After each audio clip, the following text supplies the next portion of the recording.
Kepala Dinas Kesehatan Kabupaten Sanggau, Ginting, menyampaikan bahwa saat ini terjadi peningkatan kasus gigitan hewan penular rabies atau GHPR di Kabupaten Sanggau.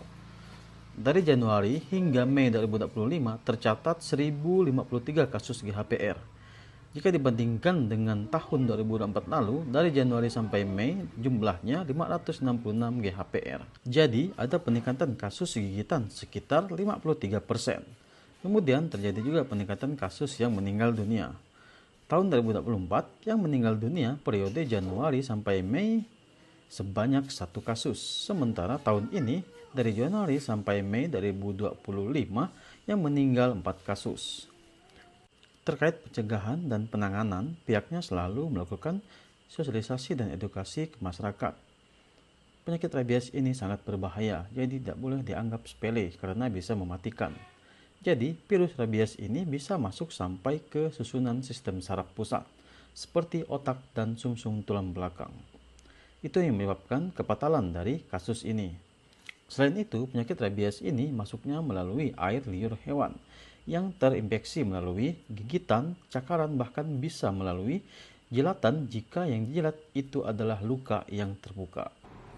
Ya, baik. Jadi, untuk saat ini memang telah terjadi peningkatan kasus gigitan hewan penyebab rabies atau sering disebut dengan GHPR, di mana kalau kita bandingkan periode yang sama, Januari sampai Mei tahun lalu itu jumlahnya 566 gigitan, kalau sekarang ini meningkat.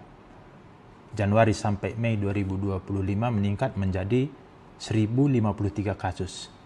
Jadi kalau kita hitung ini ada peningkatan kasus sekitar 53% kasus gigitan. Kemudian terjadi juga peningkatan kasus yang meninggal, di mana tahun lalu, tahun 2024, yang meninggal periode Januari sampai dengan Mei itu sebanyak 1 kasus. Tahun ini, Januari sampai Mei, sampai hari ini, yang meninggal 4 kasus.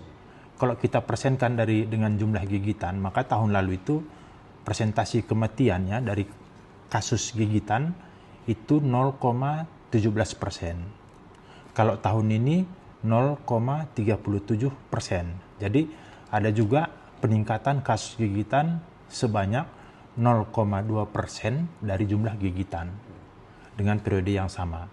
Jadi itu untuk kasus gigitan.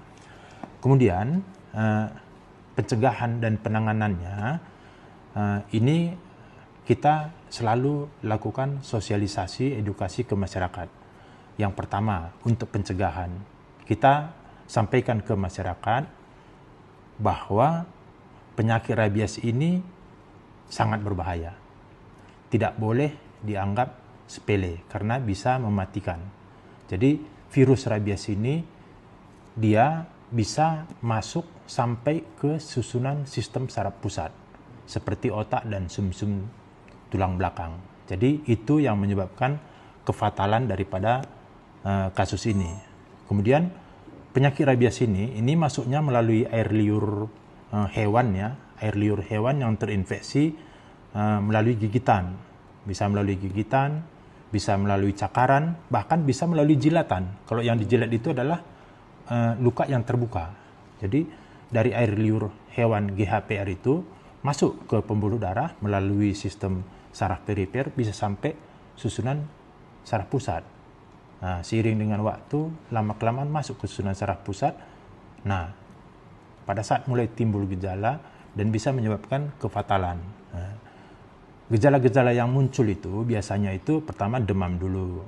Demam, pasien itu merasa capek ya, kemudian gejala ini berkembang menjadi gejala-gejala yang bersifat mengganggu saraf. Nah, bisa dia halusinasi, kecemasan, ya, sulit menelan, dan itu biasanya menyebabkan kefatalan. Jadi untuk itu perlu penanganan dan pencegahan yang diketahui oleh masyarakat. Download Tribun X sekarang. Menghadirkan lokal menjadi Indonesia.